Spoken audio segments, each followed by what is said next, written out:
paz do Senhor esteja com todos. Amém?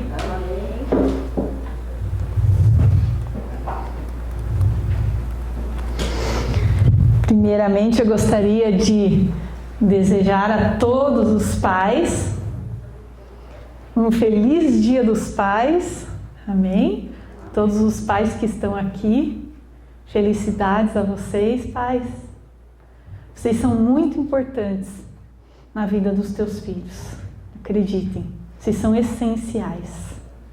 Amém? Felicidades aos pais que estão nos ouvindo pelo Facebook, pelas redes sociais, pelo YouTube. Que Deus abençoe a vida de cada um de vocês. Amém?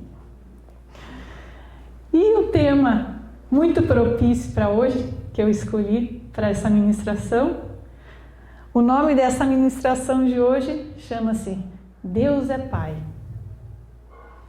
Deus é Pai, concordam comigo? Deus é Pai.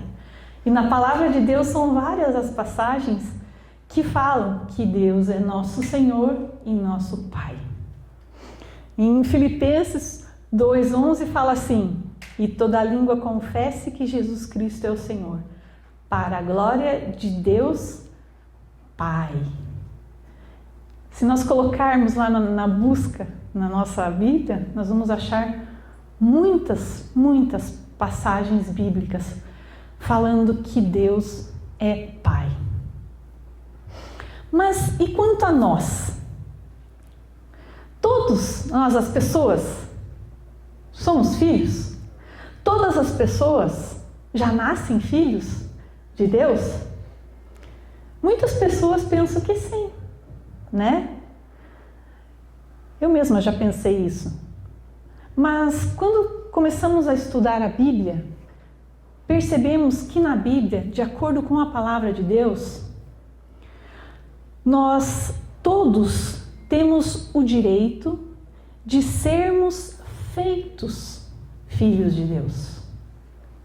Nós nascemos com o direito de sermos feitos filhos de Deus. Eu gostaria que, se você pudesse abrir a tua palavra em João 1:12.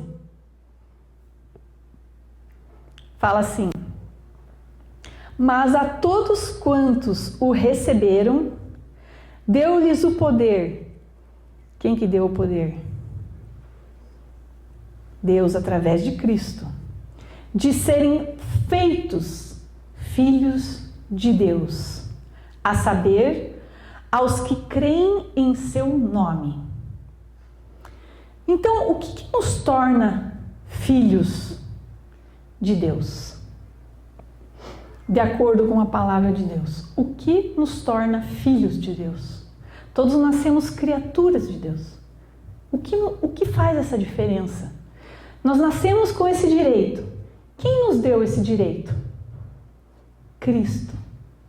Com sua morte na cruz, quando Cristo morreu na cruz e derrotou o poder das trevas, Ele pagou o preço com a vida dele pelos nossos pecados.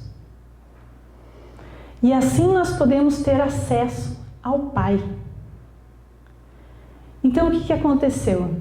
Naquele momento, Jesus obteve o direito, novamente, o direito sobre as nossas vidas de sermos salvos de todo o mal e de todo o pecado. Mas o que eu preciso fazer então?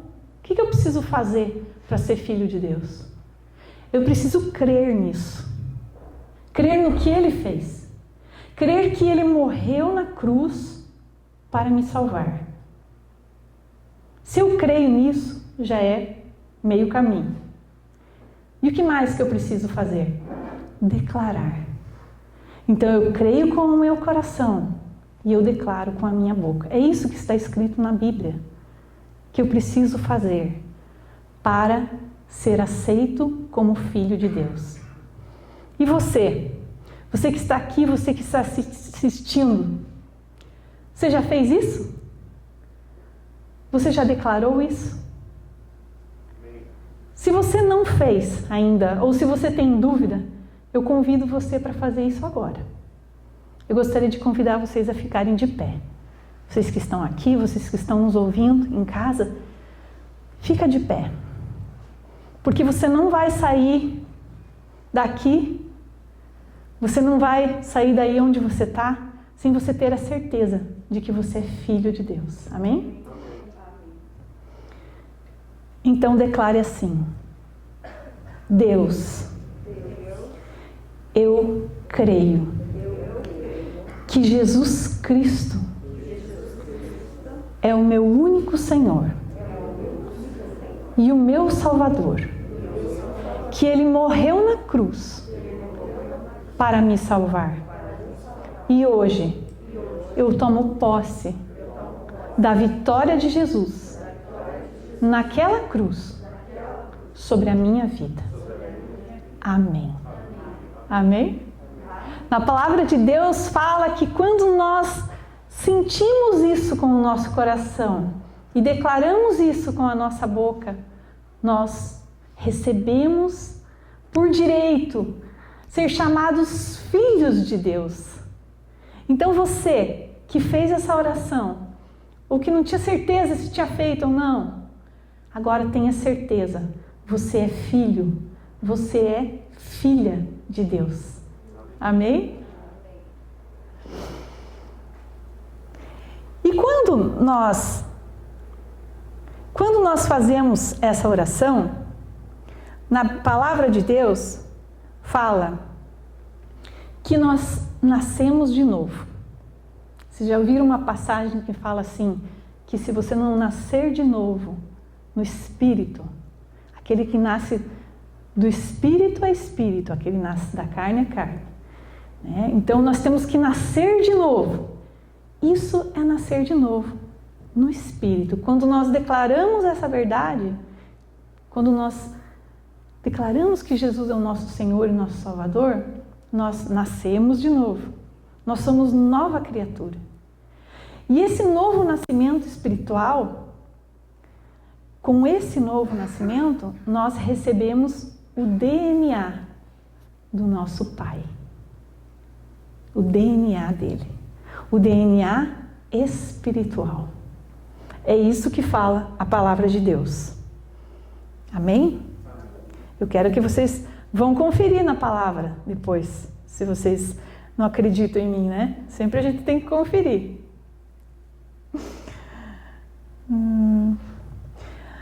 Mas o que acontece é que muitas vezes a gente percebe que nós, de uma maneira geral, nós olhamos para Deus Pai conforme a nossa perspectiva de vida. Mas se nós tivermos a ideia errada de quem é Deus, nós vamos ter uma ideia errada de quem nós somos. Não é verdade? Se eu não sei quem realmente Deus é, como que eu vou saber quem eu sou em Deus? E tudo o que eu posso ser nele? Não há como nós abundarmos em Deus sem resolvermos a nossa paternidade. E eu vou contar para vocês uma historinha. O Joãozinho, ele arrumou uma namorada, a Joyce. Estava apaixonado pela Joyce, gamado na Joyce. E aí, estava fazendo planos de casar. Pegaram as economias do Joãozinho e compraram uma casa, compraram um carro, pensando já no futuro. E aquela paixão. Só que tudo tinha sido colocado no nome da Joyce, né? Para comprovar esse amor. Ele queria mostrar o amor dele. E o que aconteceu? Que um belo dia, de manhã, a Joyce foi embora. Sumiu. E quando ele foi descobrir, ela tinha vendido a casa, vendido o carro e tinha ido embora com o melhor amigo dele. Era tudo um plano. O Joãozinho ficou acabado, ficou destruído. destruído. E ele demorou anos para se recuperar. Anos. Até que ele foi para a igreja e conheceu uma moça muito boa lá na igreja. Uma moça muito querida. Começou a conversar com ela. Todo mundo falava que ela vinha de uma família muito boa, era uma menina muito íntegra. E todos chamavam ela de Jô. E um belo dia eles conversando, ele perguntou: Jô, como que teu nome é Jô mesmo? Ela: não, é Joyce. E aí? Será que o Joãozinho ia namorar a Joyce? De novo? Complicado, né? Confiar na Joyce? Ela era outra pessoa, mas aquele nome despertou algo no inconsciente dele, não é verdade? E aí, você, meu irmão, minha irmã, teve uma história de vida terrível com um pai ausente, um pai autoritário, um pai alcoólatra, um pai abusador, um pai traidor, um pai banana e tantos outros tipos de pai. Aí você vai para a igreja e o pastor, a pastora vai lá e fala assim para você: queridos, Deus é pai. E o teu inconsciente: Deus é pai. Não é consciente. O pai natural, ele vai influenciar a maneira como nós nos relacionamos com Deus, a maneira como nós olhamos Deus, de maneira inconsciente.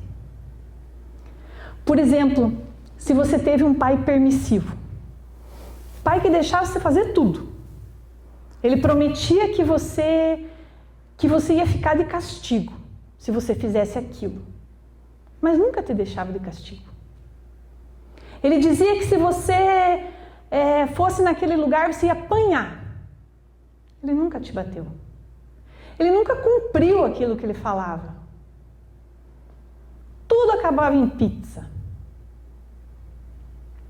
Quando você for se relacionar com Deus, você vai achar que pecar não dá nada.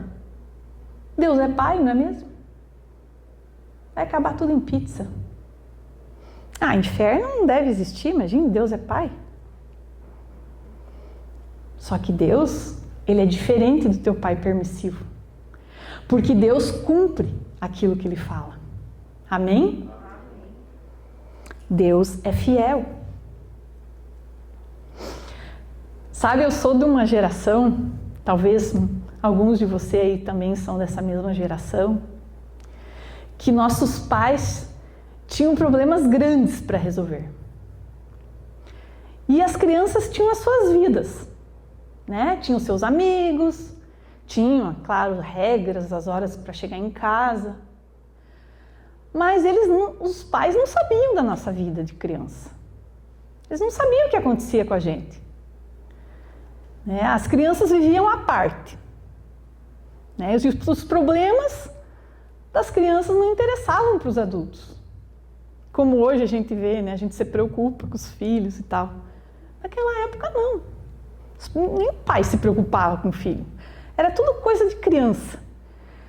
Porque afinal de contas, os adultos tinham coisas grandes para se preocuparem, não é mesmo? E isso criou em nós uma geração que não ousa pedir para Deus coisas pequenas. Ou coisas próprias. Afinal, Deus tem coisas grandes para se preocupar, não é mesmo? É assim que a gente acaba pensando. Aí você pensa, nossa, são tantas tragédias no mundo, a pandemia, tantas coisas grandes, imagina se eu vou incomodar Deus com os meus probleminhas. Não é mesmo? Eu lembro de uma vez, quando a minha sogra, eu sempre conto coisa da Dona Elza, né?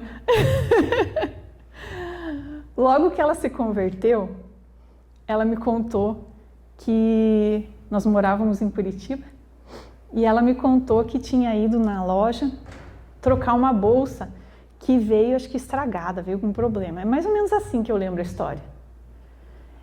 E aí ela já pediu para Deus ir na frente, cuidar de tudo e tal, porque às vezes não dá certo, né? Hoje em dia é até mais fácil, mas às vezes se ia trocar um negócio, não trocamos. Aí se ficava com a coisa estragada, né? E ela foi e pediu para Deus que cuidasse. E ela me contando tudo isso, né? E aí ela chegou lá e acho que a bolsa entrou em oferta. E ela ainda conseguiu comprar mais, trocou a bolsa e ainda conseguiu o restante em coisas para ela trocar. E daí ela veio me contando, toda feliz, que como que Deus tinha feito tudo para ela. Deus tinha ido na frente, tinha ido trocado a bolsa e tudo. E eu pensei assim, meu Deus do céu. Eu fiquei indignada com aquilo.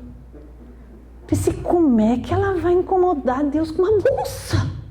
Uma bolsa. Será que Deus não tem mais com o que se preocupar? Não, vou cuidar da bolsa da Elza agora. Olha a minha noção. Olha a minha noção. O que eu estava fazendo?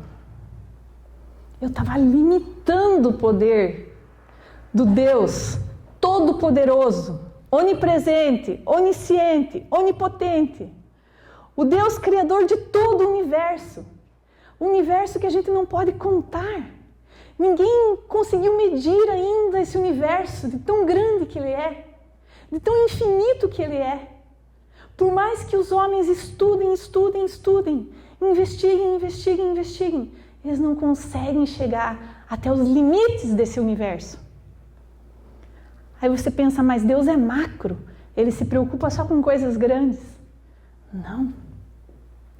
Deus é micro também. Porque se nós formos voltando, chegamos ao homem, chegamos na matéria, chegamos num átomo. E nós vemos que dentro de um átomo existe um micro-universo, que existem prótons e nêutrons, prótons e elétrons, né? Agora me confundi. Girando ao redor do núcleo. Não é verdade? É um microcosmo, é um micro-universo que nós não enxergamos. E que Deus se preocupou com cada detalhe do micro. E Deus não vai se preocupar com a tua bolsa? Claro que Deus pode se preocupar. Ele pode tudo. Ele pode todas as coisas. Nós temos mania de limitar o poder de Deus. De limitar, porque a nossa cabeça é limitada. Porque nós pensamos como fomos criados. E por mais que tenhamos sido criados por um pai perfeito, que não existe. Não existe. E nunca vai existir. Só existe um pai perfeito, que está nos céus. E esse pode todas as coisas. Ele pode sim se preocupar com tudo. Ele pode se preocupar com uma vaga de estacionamento que eu preciso naquele momento na rua. Ele pode se preocupar com a saúde do meu bichinho de estimação. Ele pode se preocupar com a minha nota na escola. Pode sim. Com as coisas mais bobinhas da minha vida. Deus pode se preocupar sim. Podem parecer bobinhas, mas são importantes para você e para mim. E sabe por quê que Ele pode tudo isso? Porque Deus é Pai. Amém? Deus é Pai. E Deus não é o teu pai natural. Deus é um Pai infinitamente maior do que podemos pensar ou imaginar em nossa mente. Amém? Sabe, meus queridos, não existe como nós abundarmos em Deus sem resolvermos a nossa paternidade aqui na Terra. Nós precisamos resolver isso. Eu gostaria que vocês abrissem em Malaquias 4:5. É uma passagem bem conhecida. Eu creio que a maioria já ouviu essa passagem. Fala assim: eis que eu vos enviarei o profeta Elias. Lembram do profeta Elias? Antes que venha o grande e terrível dia do Senhor.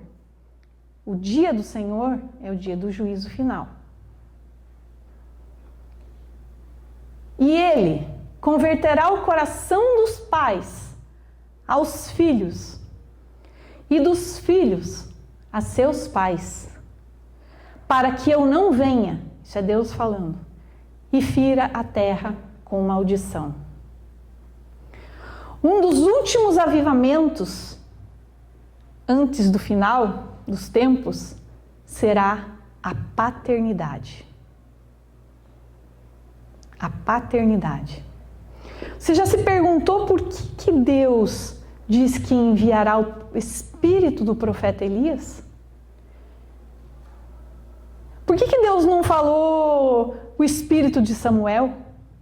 Ou o espírito de Daniel, que era o profeta mais escatológico, né, do Antigo Testamento?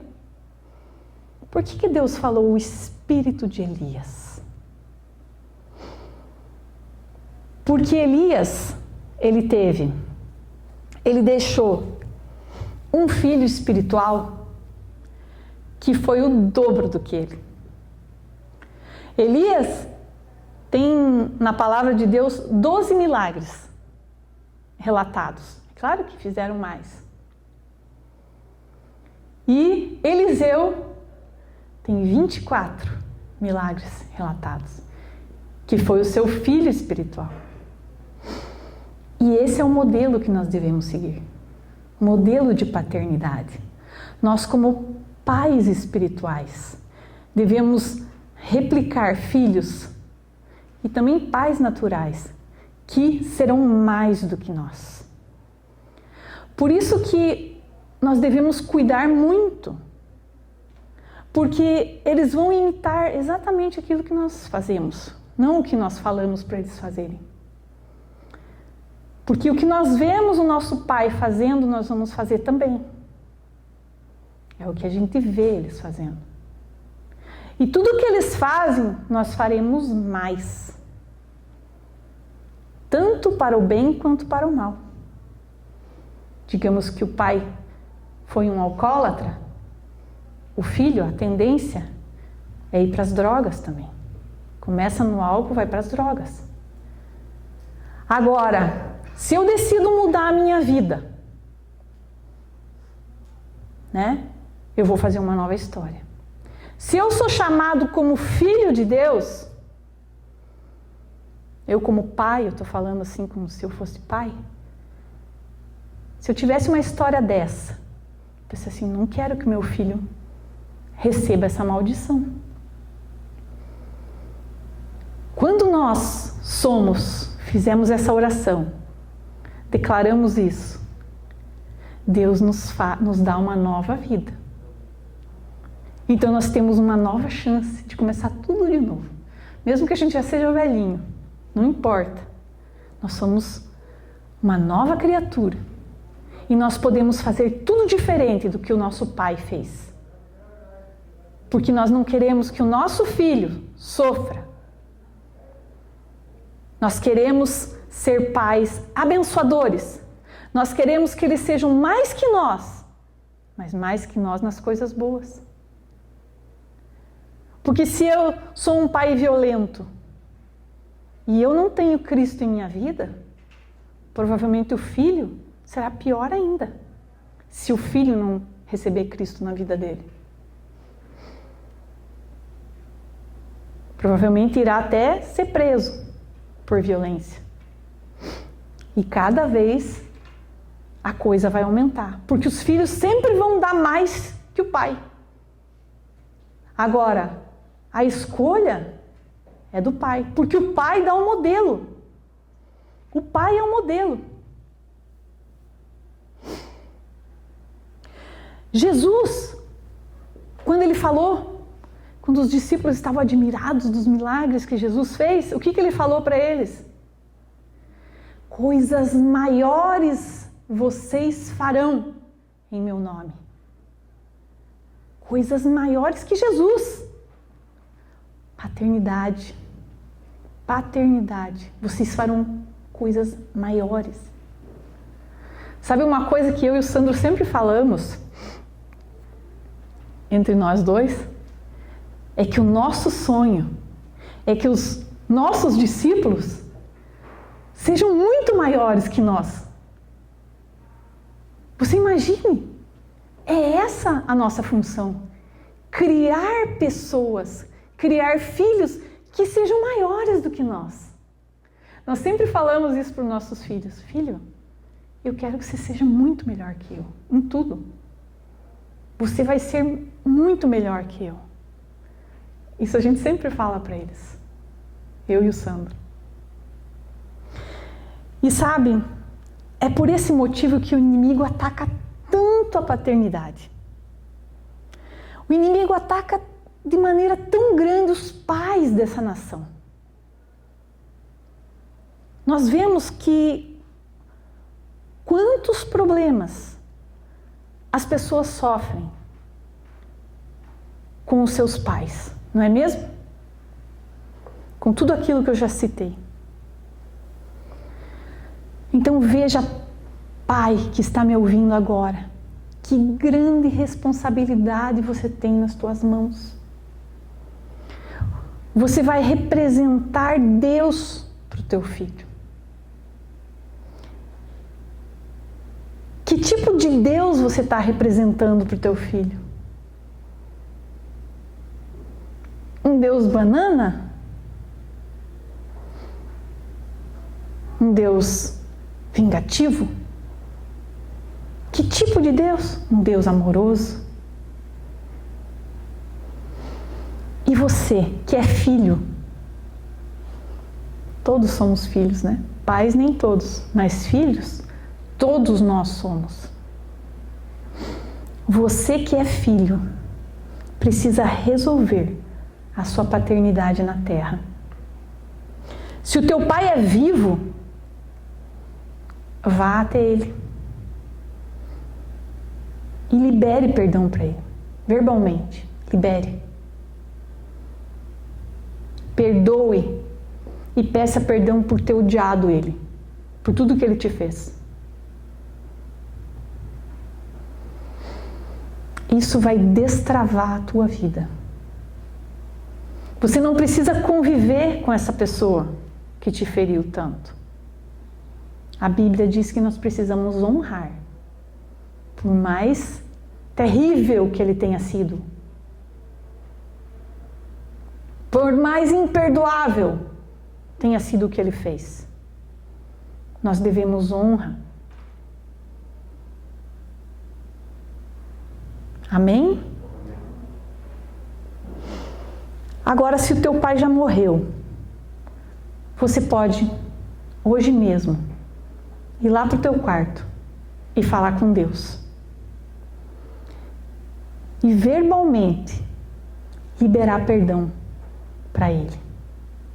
E pedir perdão pela raiva que você sentiu dele. Isso vai te libertar. Faça isso. Faça lá escondidinho no teu quarto, se você tem vergonha. Ou no banheiro. Vá lá e fale. Fale com Deus. E libere perdão para o teu pai que já morreu. Amém? Sabe, os pais são, como eu falei, são o alvo principal do inimigo. Eles são muito atacados pelo inimigo. Porque o inimigo quer destruir as famílias. E o pai é o alvo. Porque o pai aponta o destino do filho. O pai dá identidade. Eu lembro que a minha avó dizia assim, filhinha, a fruta não cai longe do pé. E se cai, o cabinho fica apontando, ó, eu vim dali. Então, essa é uma verdade para aqueles que não conhecem a Cristo. Amém? Porque Cristo nos dá uma nova chance. Cristo nos restaura. Nos dá uma chance de sermos diferentes. Porque nós recebemos o DNA de Cristo, de Deus. Amém? E com esse DNA de Deus, nós teremos forças para não repetirmos o que o nosso pai biológico fez. Amém? Vocês podem subir.